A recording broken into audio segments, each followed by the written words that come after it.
Secretary, good to have you back with us. Well, thank you very much.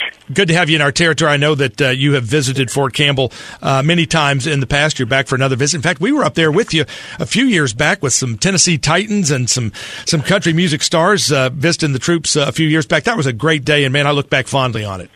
It really was. I enjoyed it thoroughly. I'm a great country music fan, and I have a lot of respect for the folks at Fort Campbell. Right now, I'm down at Fort Sam Houston in San Antonio, but we're getting ready to leave and come up there. You know, I got to ask you. I was as I was watching the whole Osama bin Laden raid unfold. You know, I'm sitting there at my house, and all of a sudden, my cell phone starts. You know, the texts start. You know, rattling that thing off the shelf. My Android starts ringing and going crazy. As everybody about 9:30 on a Sunday night starts saying, "Hey, turn on the TV. Obama's going to make some big announcement." And at first, everybody was thinking it might have to do with Libya. Then the news kind of started slipping out that it had to do with Osama bin Laden. What were you doing when this news came? I'm sure your cell phone had to start ringing off the hook as well. What were you doing, and what were your first thoughts? Well, I was at home, and I was reading a book, and I got a call from my chief of staff telling me that he received a call from a television network asking me to go on and talk about the fact that Osama bin Laden had been killed. And I was just elated. The world's a better place with that man gone. He's killed 1,000 of human beings, and he was the face of Al-Qaeda and the chief recruiter and fundraiser, and it's a good thing that he's no longer with us. You know, I know you're not a I told you so kind of guy, and I don't think vindicated is the right word because you feel like you all were doing the right thing, but it does seem a bit odd, I'll use that word, that the same folks that wanted to close the place where we kept these detainees, that got us the information that got us the guy, the interrogation techniques that got us the guy they wanted banned, they didn't want us where we were when we got him, they didn't want the troops who have been prosecuted for roughing up terrorists to do what they did. Everything they've opposed, whether it's closing Guantanamo Bay, releasing these detainees, using these interrogation techniques, everything that got him were the things you and Vice President Cheney and President Bush were promoting that were condemned. You have to kind of look at this and go, told you so. Well, you know, I just feel so grateful that the structures that President Bush and his administration put in place have helped to protect the American people for now close to a decade. We never could have imagined that we would have been able to go the better part of a decade without having an attack on America. And certainly those structures, Guantanamo, the Patriot Act, indefinite detention, military commissions, these things all, plus the approach of not treating terrorists as common criminals and indicting them in absentia, but in fact putting pressure on them all over the world and improving our intelligence, repairing the Department of Defense's capability in special forces for special operations, for example. I mean, we increased the budget, we increased the numbers of them, we increased their equipment, we increased their authorities, and these folks are the ones we need to function in a world where we're dealing with an asymmetrical threat, an unconventional threat. So I think that it's a good thing, and each administration builds off the one that goes before, and I'm just grateful they got them. Well, and you talk about the Patriot Act. Yesterday, the Congress, the Senate, and the House reapproved for another 4 years the Patriot Act, including the roving wiretaps, all the things that both this president and the same folks in Congress who helped vote it through yesterday were condemning when you guys were in office. They pass and keep, again, wisely, it's good that they're doing it, but they're doing the same things they were condemning when you were doing it. You're exactly right. I mean, they campaigned against the very things that they have kept in place since they came into office. And I think what it shows is a degree of maturity and a reality that it is easier to run for office and campaign against something than it is to govern. It's not easy to govern. They're tough decisions. We knew they were tough decisions, and when you make tough decisions, some people are going to like them and some people aren't. But even the ones that don't like them get in office and take a look at them and have to nod and say, well, I think they had it right. Well, the administration's also wanting to cut $400 billion from the Defense Department budget over the next 12 years. You were just talking a moment ago about the fact that you all built up the budget, particularly in special forces. Is there that much fat left in the Defense Department when we're fighting now 3 wars, have continued conflicts? You've got the rising threat, both economically as well as militarily, of China and what may happen next in Asia, North Korea. Is this the time to cut $400 billion from the defense budget? Well, in any big organization, bureaucracy, there's waste, and it ought to be tackled, and people ought to ask tough questions. But we've made that mistake. The people who think they can balance trillions of dollars of debt that the United States government has, and a serious problem it is, to be sure. Anyone who thinks they can balance that off of the backs of the Defense Department is just wrong, because the money's in the entitlements. When I went to Washington in late 1950s and early 60s as a congressman, we were spending about 10% of gross domestic product of our country on defense. Today it's down to 3.8%. What's grown is not the Defense Department. What's grown as a percentage of GDP are the entitlements, and that's where the money is. When you look at the changes that we're seeing, it's not just the spending.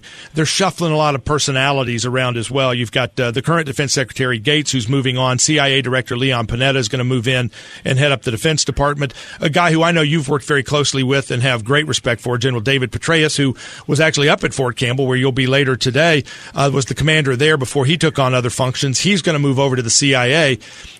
I think this perhaps, because Petraeus has been using a lot of intelligence, he's going to now be kind of on the gathering side of it.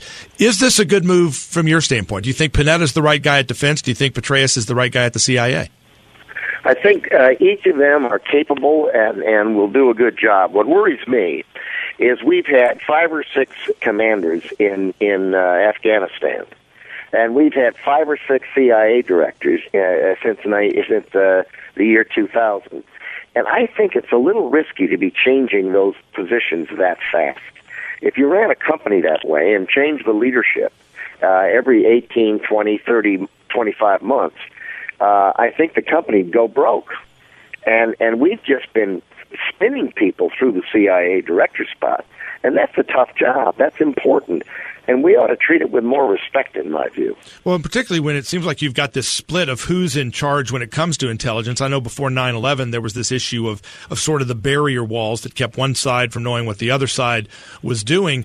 Well, you've got Director of National Intelligence, you've got the Head of Homeland Security, you've got the CIA Director, you've got the National Security Advisor. It seems like there's a lot of people, and there's no one person that's sort of at the top of the heap. Well, I think you're right. I think in a rush, after 9/11, the Department of Homeland Security was created and the Director of National Intelligence was created.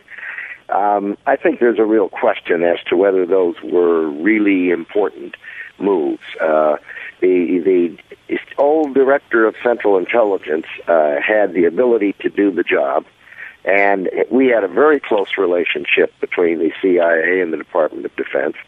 And there's a new bureaucracy that's evolved called the Director of National Intelligence, and it's not quite clear to me how that's working. I think it's debatable.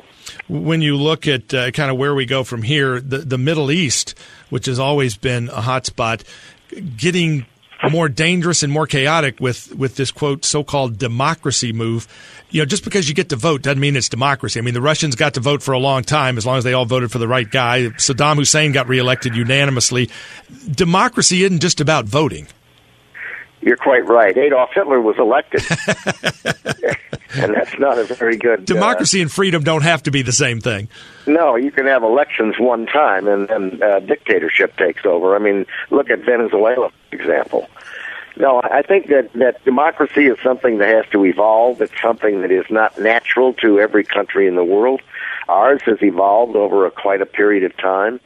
And I think what we really ought to focus on is the reality that countries that have freer political systems and freer economic systems tend to be the ones that provide the greatest opportunities for their people.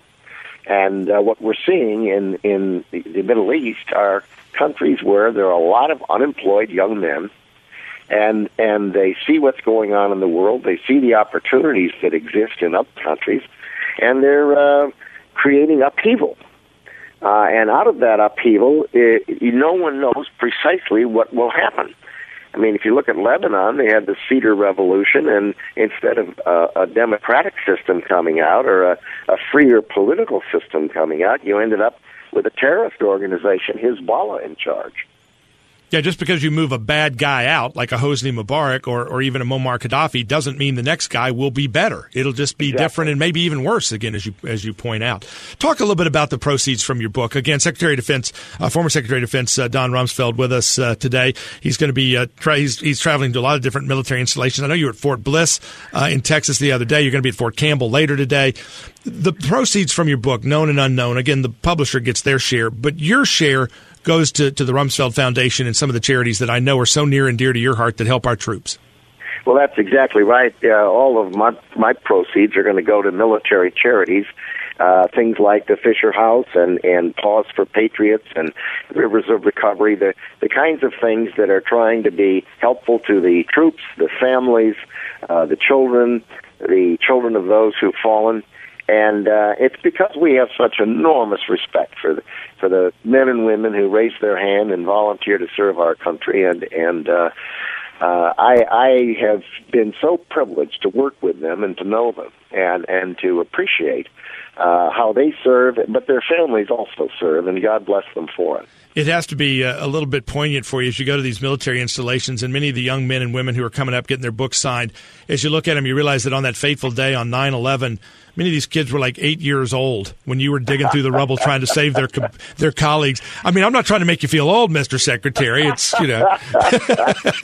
Well, I'm going to be 79 next month, and I've lived a third of our country's history, and I feel very fortunate. But a lot of the young people, the military people coming through the line, have pictures that they took with me when I was in Afghanistan with them or in Iraq with them, and they want me to sign the photographs. Well, I know that makes you and them feel good, and we are so proud to call you a friend, so proud of the great job you're doing, proud of what you're doing with the proceeds of this book.